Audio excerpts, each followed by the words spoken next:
ಇದು ಬರೀ ಕಾರ್ಮಿಕರ ಹೆಸರಿಗೆ ಮಾತ್ರ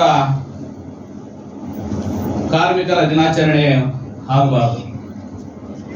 ಏನಪ್ಪಾ ಅಂತಂದ್ರೆ ಈ ದಿನಗಳಲ್ಲಿ ಕಾರ್ಮಿಕರ ಮೇಲೆ ಆಗ್ತಾ ಇರ್ತಕ್ಕಂಥ ಕೆಲವು ದೌರ್ಜನ್ಯಗಳು, ಕೆಲವು ಅನ್ಯಾಯಗಳನ್ನ ಎತ್ತಿ ಹಿಡಿಯೋದಕ್ಕೆ ಅಂತ ಒಂದು ಸರ್ಕಾರ ಅದನ್ನ ಇಲಾಖೆ ಅಂತ ರಚನೆ ಮಾಡಿರ್ತಾರೆ. ನೋಡಿ, ಇತ್ತೀಚೆಗಷ್ಟೇ ಒಬ್ಬ ಕಾರ್ಮಿಕ ಒಂದು 2-3 ದಿವಸ ಆಗಿರಬಹುದು, ಒಂದು ವಾರ ಆಗಿರಬಹುದು ಅನ್ಸುತ್ತೆ, ಒಂದು KEB ಏನು ಕಚೇರಿಯಲ್ಲಿ ಕೆಲಸ ಮಾಡ್ತಾ ಗುತ್ತಿಗೆ ಒಂದು ಆಧಾರದ ಮೇಲೆ ಕೆಲಸ ಮಾಡ್ತಕ್ಕಂತ ಒಬ್ಬ ಕಾರ್ಮಿಕ ಕಂಬದಿಂದ ಕೆಳಗಡೆ ಬೀಳ್ತಾನೆ. ಕೆಳಗಡೆ ಬಿದ್ದ ಆದ್ಮೇಲೆ ಆ ವ್ಯಕ್ತಿಯನ್ನ ಕಾರ್ಮಿಕ ಅಂತ ನೋಡ್ರೆ ಎತ್ಕೊಂಡಲ್ಲಿ ಯಾವುದೋ ಒಂದು ಬೇಕಾಬಿಟ್ಟಿ ಆಸ್ಪತ್ರೆ ತಗೊಂಡೋಗಿ ಹಾಕ್ತಾರೆ. ಹಾಕಿದಾಗ ಅಲ್ಲಿ ಸೂಕ್ತವಾದಂತ ಚಿಕಿತ್ಸೆ ಸಿಗ್ತಾ ಇಲ್ಲ. ಆ ವ್ಯಕ್ತಿ ಅಲ್ಲಿ ಗೋಳಾಟ ನರಳಾಟ ನೋಡಿದ್ರೆ ಪ್ರತಿಯೊಬ್ಬರಿಗೂ ಸಹ ಕಣ್ಣಲ್ಲಿ ನೀರು ಬರಂತ ವಿಚಾರ. ಅದು ನಮ್ಮ ಜಿಲ್ಲೆಯಲ್ಲೇ, ಚಿಕ್ಕಬಳ್ಳಾಪುರ ಜಿಲ್ಲೆಯಲ್ಲಿ ಆಗಿರ್ತಕ್ಕಂಥ ಘಟನೆ ಅದು. ಆಗ ನಮ್ಗೊಂದು ದೂರವಾಣಿ ಕರೆ ಬರುತ್ತೆ. ಬಂದಾಗ, ಸರ್ ಈ ತರ ಪ್ರಾಬ್ಲಮ್ ಆಗ್ಬಿಟ್ಟಿದೆ, ನಮ್ಗೆ ಸೂಕ್ತವಾದಂತ ಚಿಕಿತ್ಸೆ ಸಿಗ್ತಾ ಇಲ್ಲ, ಯಾರು ಸಹ ಅಧಿಕಾರಿಗಳು ನಮ್ಮನ್ನ ಗಮನ ಹರಿಸ್ತಾ ಇಲ್ಲ ಅಂತ. ಕೂಡಲೇ ನಾವು ಅಲ್ಲಿಗೆ ಭೇಟಿ ಕೊಡ್ತೀವಿ. ಭೇಟಿ ಕೊಟ್ಟಾಗ ಆ ಕಾರ್ಮಿಕನ ವ್ಯಕ್ತಿ ಸ್ಥಿತಿ ನೋಡ್ತೀವಿ. ನೋಡಿದಾಗ ತುಂಬಾ ಕಠೋರವಾಗಿರ್ತದೆ.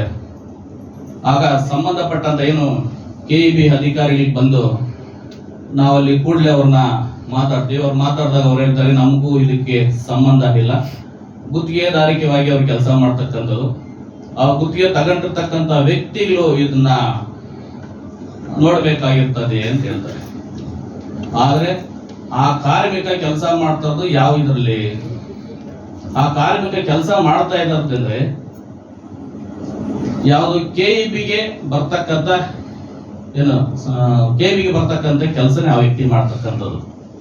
ಹಾಗಾಗಿ ಅಧಿಕಾರಿಗಳಲ್ಲಿ ನಾನು ಹೇಳ್ತೀನಿ, ನೋಡಿ, ನಿಮ್ಮ ಅಧಿಕಾರಿತ್ವನ ಬಿಡಿ, ಮಾನವೀಯತೆಯಿಂದ ಈಗೇನು ಕಾರ್ಮಿಕನಿಗೆ ಅನ್ಯಾಯ ಆಗಿದೆ ಅದನ್ನ ಸೂಕ್ತವಾಗಿ ನೀವು ಚಿಕಿತ್ಸೆ ಕೊಡುವಂತ ಕೆಲಸ ಮಾಡಿ ಅಂದಾಗ ಅವ್ರು ಹೇಳ್ತಾರೆ, ಇಲ್ಲ, ಅದೇ ಪದೇ ಅದೇ ಹೇಳ್ತಾ ಇರ್ತಾರೆ. ಆಗ ಲಾಸ್ಟ್ ಅಧಿಕಾರಿಗೆ ನಾನು ಹೇಳ್ತೀನಿ, ನೋಡಿ ಸ್ವಾಮಿ, ಒಬ್ಬ ಕಾರ್ಮಿಕನ ದುಡಿಮೆಯಿಂದನೇ ನೀವು ಇಲ್ಲಿ ಸೀಟ್ ಹಾಕೊಂಡು ಕೂತ್ಕೊಂಡು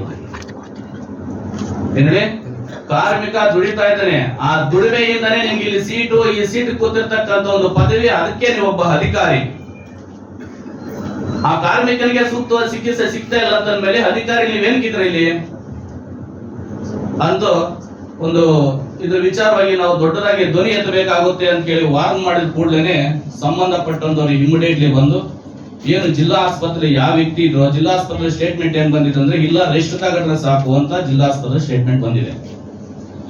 ಆ ವ್ಯಕ್ತಿನ ಕೂಡಲೇ 2:30 ಸಮಯದಲ್ಲಿ ಬಾಪಿಸ್ಟ್ ಹಾಸ್ಪಿಟಲ್ಗೆ ಶಿಫ್ಟ್ ಮಾಡ್ತಾರೆ. ಅಲ್ಲೇ ಶಿಫ್ಟ್ ಮಾಡಿದಾಗ ಎಲ್ಲ ಪರಿಶೀಲನೆ ಮಾಡಿದಾಗ ಆ ವ್ಯಕ್ತಿಗೆ ಬೆನ್ನು ಮೂಳೆ ಈಗಾಗಲೇ ಕಟ್ ಆಗಿದೆ ಅಂತ ಕೇಳಿ ಬಂದಿದೆ.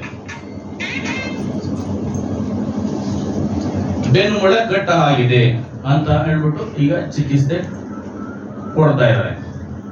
ಇಷ್ಟು ಸರ್ಕಾರ ಇದೆ, ಇಷ್ಟು ಅಧಿಕಾರಿಗಳಿದ್ದಾರೆ, ಕನಿಷ್ಠ ಪಕ್ಷ ಎಲ್ಲೋ ಒಂದು ಕಡೆ ಕಾರ್ಮಿಕರ ಮೇಲೆ ದೌರ್ಜನ್ಯ ಆಗ್ತಾ ಇದೆ ಅಂತಂದ ಮೇಲೆ ಇವರೆಲ್ಲ ಏನ್ ಮಾಡ್ತಾ ಇದ್ದಾರೆ ಇಲ್ಲಿ? ಅಷ್ಟೇ ಅಲ್ಲದೆ ಒಬ್ಬ ಕಾರ್ಮಿಕ ಮಹಿಳೆ ಮೇಲೆ ಲೈಂಗಿಕ ದೌರ್ಜನ್ಯ ನಡೆಯುತ್ತದೆ. ಸುಮಾರು ಒಂದು 6 ಬ್ಯಾಕ್ ಮುಂಚೆ ಕಾರ್ಮಿಕ ಒಬ್ಬ ಮಹಿಳೆ ಮೇಲೆ ಒಂದು ಲೈಂಗಿಕ ದೌರ್ಜನ್ಯ ನಡೀತದೆ. ಆ ದೌರ್ಜನ್ಯ ನಡೆದ ಸಂಬಂಧಪಟ್ಟಂತ ಏನು ಅಧಿಕಾರಿಗಳಿಗೆ ಇಲ್ಲಿ ಗಮನ ಕೊಟ್ಟಾಗ ಆ ಅಧಿಕಾರಿಗಳು ಹೇಳ್ತಾರೆ, 4 ಲಕ್ಷ ದುಡ್ಡು ಕೊಟ್ರೆ ಈ ಕೇಸ್ನ ಕ್ಲೋಸ್ ಮಾಡ್ತೀವಿ ಅಂತ ಹೇಳ್ತಾ ಇದ್ದಾರೆ. 4 ಲಕ್ಷ ದುಡ್ಡು ತಗೊಂಡಿದ್ದಾರೆ, ಲಾಸ್ಟ್ ಕೇಸು ಕ್ಲೋಸ್ ಮಾಡಿದ್ದಾರೆ. ಕಾರ್ಮಿಕರಿಗೆ ಬೆಲೆ ಇಲ್ವಾ? ಅಲ್ಲ, ಕಾರ್ಮಿಕರನ್ನಂತ ವ್ಯಕ್ತಿಗೆ ಬೆಲೆ ಇಲ್ವಾ? ಅದೇ ರೀತಿಯಲ್ಲಿ ಒಬ್ಬ ಕಾರ್ಮಿಕ ಮಾಲೀಕನ ಹತ್ರ ಕೆಲ್ಸಕ್ಕೆ ಹೋಗ್ತಾನೆ. ಕೆಲ್ಸಕ್ಕೆ ಹೋದಾಗ ಅಲ್ಲಿನ ಒಂದು ಏನು ಕಾಂಟ್ರಾಕ್ಟ್ ಮೂಲಕ ಅಲ್ಲಿ ಕೆಲಸ ಮಾಡಕ್ ಹೋಗ್ತಾನೆ. ಆ ಕಾಂಟ್ರಾಕ್ಟ್ ಮೂಲಕ ಕೆಲಸ ಮಾಡಕ್ ಹೋದಾಗ ಅವನಿಗೆ ದುಡ್ಡು ವೆಚ್ಚ ಜಾಸ್ತಿ ಕೊಡಬೇಕಾಗುತ್ತೆ ಅಂತ ಅಂದ್ಬಿಟ್ಟು ಉದ್ದೇಶಪೂರ್ವವಾಗಿ ಅವನ ರೂಮಲ್ಲಿ ಕೂಡ ಹಾಕೊಂಡು ಹಲ್ಲೆ ಮಾಡ್ತಾರೆ. ಸಂಬಂಧಪಟ್ಟ ಅಧಿಕಾರಿಗಳಿಗೆ ಇನ್ಫಾರ್ಮೇಶನ್ ಕೊಟ್ರೆ ಸಂಬಂಧಪಟ್ಟಂತ ಅಧಿಕಾರಿಗಳು ಹೋಗಿ 25,000 ರೂಪಾಯಿ ಲಂಚ ತಗೊಂಡು ಅದು ಕೇಸೇ ಕ್ಲೋಸ್ ಮಾಡ್ಕೊಂಡ್ ಬಂದಿರ್ತಾರೆ. ಇಲ್ಲಿ ಕಾರ್ಮಿಕರಿಗೆ ಆಗ್ತಿರ್ತಕ್ಕಂಥ ದೌರ್ಜನ್ಯ ಎಲ್ಲಿ ತಡೆ ಹಿಡಿತಾ ಇದ್ದಾರೆ? ಸರ್ಕಾರ ಇದೆ, ಅಧಿಕಾರಿಗಳಿದ್ದಾರೆ, ಅದಕ್ಕೆ ಸಂಬಂಧಪಟ್ಟಂತ ಅಧಿಕಾರಿಗಳಿರ್ತಾರೆ, ಅದಕ್ಕೆ ಅದೊಂದು ಕಚೇರಿ ಇದೆ. ಇವತ್ತಿನಲ್ಲಿ ನೋಡಿ, ಅದಕ್ಕೆ ನಾವು ಹೇಳ್ತಾ ಇರ್ತದ್ದು ಸಂಘಟನೆ ಮೇನು ಕಾರ್ಮಿಕರಲ್ಲ, ಒಂದು ಒಗ್ಗಟ್ಟಾಗಿರ್ಬೇಕು. ಇವತ್ತಿನಿಂದಲೇ ಏನಾಗ್ಬಿಟ್ಟೈತೆ ಅಂತಂದ್ರೆ, ಒಂದು ಸಂಘಟನೆ ಅಂತಂದ್ರೆ ಯಾವ್ದೋ ಒಂದು ಕಾರ್ಯಕ್ರಮ ಐತಿ, ಏನೋ ಕಿಟ್ ಕೊಡ್ತಾ ಇದಾರೆ ಅಥವಾ ಅದರಿಂದ ಏನೋ ಒಂದು ಸೌಲಭ್ಯ ಸಿಗ್ತಾ ಐತೆ ಅಂತಂದ್ರೆ ಎಲ್ಲಾ ಕಾರ್ಮಿಕರು ಸೇರ್ತಾರೆ. ಅದೇ ಒಂದು ಕಾರ್ಮಿಕರು ಒಂದು ಸಭೆ ಮಾಡೋಣ ಬರ್ರಿ ಅಂತಂದ್ರೆ ಅದೇನು ಹೇಳ್ತಾರಲ್ಲ, ಅಯ್ಯೋ 24 ಫೋನಿಂದ ಫೋನಿ ಪೋರ್ ಎಡ ಒಪ್ಪಂದು ನಿಲ್ಸ್ಕೊಂಡು ನಾನು 20 వచ్చాక రేపు కావాలంటే చూస్తాను, నువ్వు పోయిస్తా కాబట్టి నేను చూస్తాము అంటారు. ನಿಜ ತಾನೇ ಇದು? ಅಲ್ಲ, ನಿಜ ಅಲ್ವಾ? ಹಂಗಾಗಿ ನಾವ್ ಹೇಳೋದಂದ್ರೆ ಸಂಘಟನೆ ಮೇನ್, ಸಂಘಟನೆ ಇರಬೇಕು. ಈಗ ದಿನದಲ್ಲಿ ಏನಾಗ್ಬಿಟ್ಟೈತೆ ಅಂತಂದ್ರೆ, ಇತ್ತೀಚೆಗೆ ಸಾಕಷ್ಟು ಸಂಘ ಸಂಸ್ಥೆಗಳಿದ್ದಾವೆ, ಸಾಕಷ್ಟು ಏನೋ ಬೀದಿಗೆ ಒಂದೊಂದು ಸಂಘಟನೆ ಇದಾವೆ, ರೋಡ್ ಒಂದೊಂದು ಸಂಘಟನೆ. ಯಾರು ನೋಡಿದ್ರು ಕೂಡ ನಾನು ಅಧ್ಯಕ್ಷರು ಅಂತಾರೆ, ನಾನು ಉಪಾಧ್ಯಕ್ಷರು ಅಂತಾರೆ. ಸಂಘಟನೆ ಬೈಲ ಏನಂತ ಗೊತ್ತಿಲ್ಲ, ಸಂಘಟನೆ ದೇವ ಉದ್ದೇಶಗಳು ಏನಂತ ಗೊತ್ತಿಲ್ಲ, ಸಂಘಟನೆ ಯಾವ ರೀತಿ ನಡೆಸಬೇಕು ಅನ್ನೋದು ಗೊತ್ತಿಲ್ಲ. ಒಬ್ಬ ರಾಜ್ಯ ಅಧ್ಯಕ್ಷರು ಅಥವಾ ತಾಲೂಕು ಅಧ್ಯಕ್ಷರು ಅಂತ ಕೇಳಿ ಒಂದು ಏನು ID ಕಾರ್ಡ್ ಇಟ್ಕೊಳ್ಳೋದು, ಕೆಲವು ಕಚೇರಿಗಳಿಗೆ ಹೋಗ್ಬಿಟ್ಟು ಅಧಿಕಾರಿಗಳಿಗೆ ತೊಂದರೆ ಕೊಡೋದು. ನಾವು ಅಂಬೇಡ್ಕರ್ ದಿನಾಚರಣೆ ಮಾಡಬೇಕು, ವಾಲ್ಮೀಕಿ ದಿನಾಚರಣೆ ಮಾಡಬೇಕು, ಅಥವಾ ಯಾವುದೋ ಒಂದು ಕೆಂಪೇಗೌಡ ದಿನಾಚರಣೆ ಮಾಡಬೇಕು, ನಮ್ಗೆ ಒಂದಿಷ್ಟು ನೀವು ದುಡ್ಡು ಕೊಡ್ಲೇಬೇಕು, ಅದು ಎಲ್ಲ ನಾವು ಕಾರ್ಮಿಕರ ದಿನಾಚರಣೆ ಮಾಡಬೇಕು, ನಮ್ಗೆ ಒಂದಿಷ್ಟು ದುಡ್ಡು ಕೊಡ್ಲೇಬೇಕು ಅಂತ ಕೇಳಿ ಸಂಘಟನೆಗೆ ಕಟ್ಕೊಂಡು ಅಲ್ಲಿ ಹೋಗಿ ರೋಲ್ ಕಾಲ್ ಮಾಡೋಂತ ಸಂಘಟನೆಗೆ ಕೆಲವೆಲ್ಲ ಇದ್ದಾವೆ. ಹಂಗಾಗಿ ಇದೇ ಒಂದು ವಿಚಾರವಾಗಿ ರಾಜ್ಯಾದ್ಯಂತ ಒಂದು ಮಾನವ ಹಕ್ಕುಗಳ ಕಮಿಟಿ ಅಂತ ಒಂದು ಸಂಘಟನೆ ರಚನೆ ಮಾಡ್ಕೊಂತೀವಿ ನಾವು. ಈ ಸಂಘಟನೆ ರಚನೆ ಮಾಡಿರ್ತಕ್ಕಂಥ ಉದ್ದೇಶ ಒಂದೇ, ಒಂದು ಸಂಘಟನೆ ಅಂತಂದ ಮೇಲೆ ಒಂದು ಕುಟುಂಬದಲ್ಲಿ ಒಬ್ಬ ಯಜಮಾನ ಇದ್ದಂಗೆ, ಒಂದು ಕುಟುಂಬ ಇದ್ದಂಗೆ ಒಂದು ಸಂಘಟನೆ ಅಂತಂದ ಮೇಲೆ, ಒಂದು ಸಂಘಟನೆ ಅಂದ ಮೇಲೆ ಒಂದು ಕುಟುಂಬ ಇದ್ದ ಹಾಗೆ. ಅದರಲ್ಲಿ ಅಧ್ಯಕ್ಷರನ್ನರು ಮನೆಯಲ್ಲಿ ಒಬ್ಬ ಯಜಮಾನರು ಇದ್ದ ಹಾಗೆ. ಆ ಕುಟುಂಬದಲ್ಲಿ ಯಾರಿಗೆ ಏನೇ ತೊಂದರೆ ಆದ್ರೂ ಕೂಡ ಆ ಯಜಮಾನರು ನೋಡ್ತಾರೆ. ಅಥವಾ ಮಗನಿಗೆ ಈ ತರ ಆಗಿದೆ, ಅಥವಾ ಮನೆಯಲ್ಲಿ ಸೊಸೆಗೆ ಈ ತರ ಆಗಿದೆ, ಅಥವಾ ನನ್ನ ಮೊಮ್ಮಗನಿಗೆ ಈ ತರ ಆಗಿದೆ ಅನ್ನಂತ ವಿಚಾರವಾಗಿ ಏನು ಮನೆ ಯಜಮಾನನು ಆ ಕುಟುಂಬದ ಹೊಣೆ ಹೊರ್ತಾ ಇದ್ದಾನೆ. ಅದೇ ರೀತಿನಲ್ಲಿ ನಾವು ಏನ್ ಮಾಡಿದ್ವಿ ಅಂದ್ರೆ, ಒಂದು ಸಂಘಟನೆ ರಚನೆ ಮಾಡಿದ್ವಿ. ಎಲ್ಲಿ ಮಾನವ ಹಕ್ಕುಗಳು ಉಲ್ಲಂಘನೆ ಆಗ್ತಾ ಇದೆ, ಎಲ್ಲಿ ದೌರ್ಜನ್ಯ ಆಗ್ತಾ ಇದೆ ಅಂತ ನಾವು ಅದನ್ನ ಬಗ್ಗೆ ನಮ್ಮ ಹತ್ರ ಬರಂತ ಕರೆಗಳು ಬರ್ತಕ್ಕಂಥ ಏನು ದೂರುಗಳೆಲ್ಲ ಆಧರಿಸಿ ಸಾಕಷ್ಟು ಹೋರಾಟಗಳನ್ನು ಮಾಡಿ ಸುಮಾರು ಜನಕ್ಕೆ ನ್ಯಾಯ ಒದಗಿಸ್ಕೊಡುವಂತ ಕೆಲಸ ನಾವು ಮಾಡಿದ್ದೀವಿ. ಅಷ್ಟೇ ಅಲ್ಲದೆ, ಒಂದು ಸಂಘಟನೆಯಲ್ಲಿ ಯಾರಿಗಾದ್ರೂ ಏನಾದರೂ ತೊಂದರೆ ಆಗಿದೆ ಅಂತಂದ್ರೆ, ಅವ್ರಿಗೆ ಆರೋಗ್ಯದ ವಿಚಾರವಾಗಿರ್ಬೋದು ಅಥವಾ ಒಂದು ಕುಟುಂಬದ ಬೇರೆ ವೈಯಕ್ತಿಕ ವಿಚಾರಗಳಾಗಿರ್ಬೋದು, ಇಂಥದಕ್ಕೆಲ್ಲ ಬೆನ್ನೆಲುಬಾಗಿ ನಿಂತು ನಾವು ಹಿಂದೆಯಿಂದನೇ ಸಾಕಷ್ಟು ಸಹಾಯ ಮಾಡ್ಕೊಂಡು ಬರ್ತಾ ಇದ್ದೀವಿ.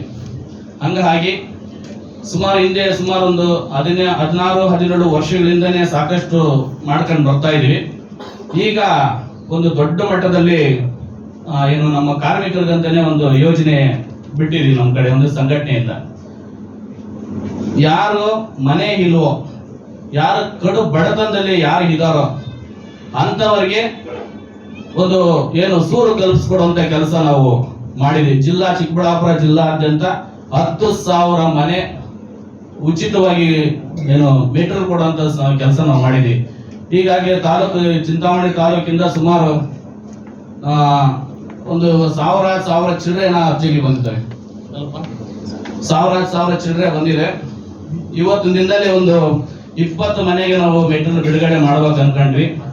ಕಾರಣಾಂತರದಿಂದ ಇವತ್ತು ಏನು ಮನೆ ಮಳೆ ಸ್ವಲ್ಪ ಪ್ರಾಬ್ಲಮ್ ಆಗಿರೋದ್ರಿಂದ, ವೆಹಿಕಲ್ ಬರೋದಕ್ಕೆ ಸ್ವಲ್ಪ ಪ್ರಾಬ್ಲಮ್ ಆಗಿರೋದ್ರಿಂದ ಆಗಲಿಲ್ಲ. ಏನು ಈಗಾಗಲೇ ಚಿಕ್ಕಬಳ್ಳಾಪುರ ಜಿಲ್ಲಾದ್ಯಂತ 600 ಮನೆ ಈಗಾಗಲೇ ರೆಡಿ ಆಗಿದ್ದಾವೆ.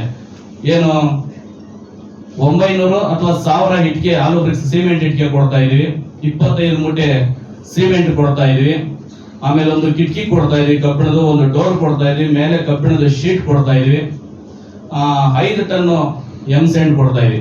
ಅದ್ರ ಜೊತೆಗೆ ಟಾಯ್ಲೆಟ್ ಸಂಬಂಧಪಟ್ಟಂತದ್ದು ಎಲ್ಲ ಸಾಮಗ್ರಿಗೂ ಸಹ ನಾವು ಕೊಡ್ತಾ ಇದೀವಿ. ಹಂಗಾಗಿ ಏನಪ್ಪಾ ಇದು ಅಂತಂದ್ರೆ ಗುಡಿಸಲು ಮುಕ್ತ ಜಿಲ್ಲೆಯನ್ನಾಗಿ ನಾವು ಮಾಡಬೇಕು ಅಂತ ಈಗಾಗಲೇ ಹೊರಟಿದೀವಿ. ಗುಡಿಸಲು ಜಿಲ್ಲೆ ಏನು ಮುಕ್ತ ಮಾಡಬೇಕಂತ ಈಗಾಗಲೇ ಹೋಗಿ ಇದುವರೆಗೂ 600 ಮನೆ ಈಗಾಗಲೇ ರೆಡಿ ಆಗಿದ್ದಾವೆ. ಇನ್ನೇನು ಅತಿ ಶೀಘ್ರದಲ್ಲೇ ಇವತ್ತಕ್ಕೆ 8 ದಿವಸಕ್ಕೆ ಇದೇ ನಿಮ್ಮ ಚಿಂತಾಮಣಿಯಲ್ಲಿ ಚಾಲನೆ ಕೊಡ್ತಾ ಇದೀವಿ. ಸುಮಾರು 25ಕ್ಕೂ ಹೆಚ್ಚು ಮನೆಗಳಿಗೆ ಎಲ್ಲ ಮೀಟರ್ ಕೊಡ್ತಾ ಇದೀವಿ. ಪಾಯ ಹಾಕೊಂಡು ನೀವು ರೆಡಿ ಇಟ್ಕೊಂಡಿರಬೇಕು. ಯಾರು ಪಾಯ ಹಾಕೊಂಡು ನೀವು ರೆಡಿ ಇಟ್ಕೊಂಡಿರ್ತೀರೋ ಅಂತದ್ದು ಬಂದು ಏನು ನಮ್ಮ ಸ್ವಾಭಿಮಾನ ಕಟ್ಟಡ ಕಾರ್ಮಿಕರ ಸಂಘದಿರ್ತಾರಲ್ಲ ಅವರು ಬಂದು ಅಲ್ಲಿ ಪರಿಶೀಲನೆ ಮಾಡ್ತಾರೆ. ಪರಿಶೀಲನೆ ಮಾಡಿ ಅಲ್ಲಿ ಪಾಯ GPS ಫೋಟೋ ಹೊಡ್ಕೊಂಡು ಆಫೀಸ್ ನೀವು ಬಂದು ಅವ್ರನ್ನ ಭೇಟಿ ಮಾಡಬೇಕಾಗುತ್ತೆ. ಮಾಡಿದಾಗ ಅವ್ರು GPS ಫೋಟೋ ಹೊಡ್ಕೊಂಡು ಬರ್ತಾರೆ. ಬಂದಾಗ ಅವ್ರು ನಮಗೆ ಮಾಹಿತಿ ಕೊಡ್ತಾರೆ ಇಂಥವ್ರು ಕೊಡಬೇಕು ಅಂತ. ಆಗ ನಾವು ನಿಮಗೆ ನೇರವಾಗಿ ಮೆಟಲ್ ಕೊಡುವಂತ ಕೆಲಸ ಮಾಡ್ತೀವಿ. ಹಂಗಾಗಿ ಏನು ಕಾರ್ಮಿಕರೇ ಮೇನ್ ನಮಗೆ ಏನು ಬೆನ್ನೆಲುಬು ಅನ್ನೋ ರೀತಿಯಲ್ಲಿ ಕಾರ್ಮಿಕರು ಎಲ್ಲೆಲ್ಲಿದ್ದಾರೆ ಅಲ್ಲಿ ನಾವು ಗುರುತಿಸಿ ಆ ಕಾರ್ಮಿಕರಿಗೆ ಏನೇನು ಕೊಡ್ಬೇಕಂತ ಎಲ್ಲ ಮೆಟೀರಿಯಲ್ ಕೂಡ ನಾವು ಕೊಡ್ತಾ ಇದೀವಿ. ಹಂಗಾಗಿ ಈ ಏನು ಚಿಂತಾಮಣಿ ಸ್ವಾಭಿಮಾನ ಕಟ್ಟಡ ಕಾರ್ಮಿಕರ ಸಂಘ ಏನಿದೆಯೋ ಆ ಸಂಘಟನೆ, ಅದ್ರ ಜೊತೆಯಲ್ಲಿ ಮಾನವ ಹಕ್ಕುಗಳ ಕಮಿಟಿ ಅಂತ ಏನಿದೆಯೋ ಸಂಘ, ಇವೆರಡೂ ಸಂಘ ಸೇರಿ ಇಡೀ ಜಿಲ್ಲಾದ್ಯಂತ ಏನು ಉಚಿತ ಮನೆಗೆ ಕೊಡುವಂತ ಕೆಲಸ ನಾವು ಮಾಡ್ತಾ ಇದೀವಿ.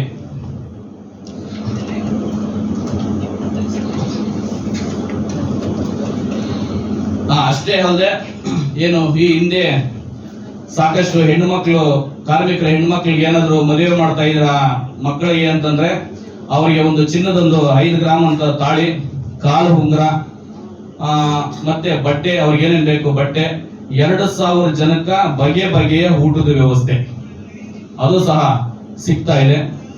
ಮತ್ತೆ ಬಡ ಕುಟುಂಬಗಳಿಗೆ ಯಾರಾದ್ರೂ ಮಕ್ಕಳು ಯಾರಾದ್ರೂ ಇದಾರೆ ಅನ್ನೋಂತ ರೀತಿಯಲ್ಲಿ ಇದ್ರೆ ಅಂತವರಿಗೆ ಏನು ವಿದ್ಯಾಭ್ಯಾಸ ಮಾಡೋದಕ್ಕೋಸ್ಕರ ಒಂದಿಷ್ಟು ಧನ ಸಹಾಯ, ಮತ್ತೆ ಇಡೀ ಜಿಲ್ಲಾದ್ಯಂತ ಈಗಾಗಲೇ ಸರ್ಕಾರಿ ಶಾಲೆಗಳು ಎಲ್ಲೆಲ್ಲಿದಾವೋ ಆ ಸರ್ಕಾರಿ ಶಾಲೆಗಳಿಗೆಲ್ಲ ಏನು ಬುಕ್ಸ್ ಅಂತ ಕಲಿಕಾ ಸಾಮಗ್ರಿ ಈಗಾಗಲೇ ನಾವು ವಿತರಣೆ ಮಾಡ್ತಾ ಇದೀವಿ, ಚಾಲನೆ ಕೊಟ್ಟಿದೀವಿ ಈಗಾಗಲೇ.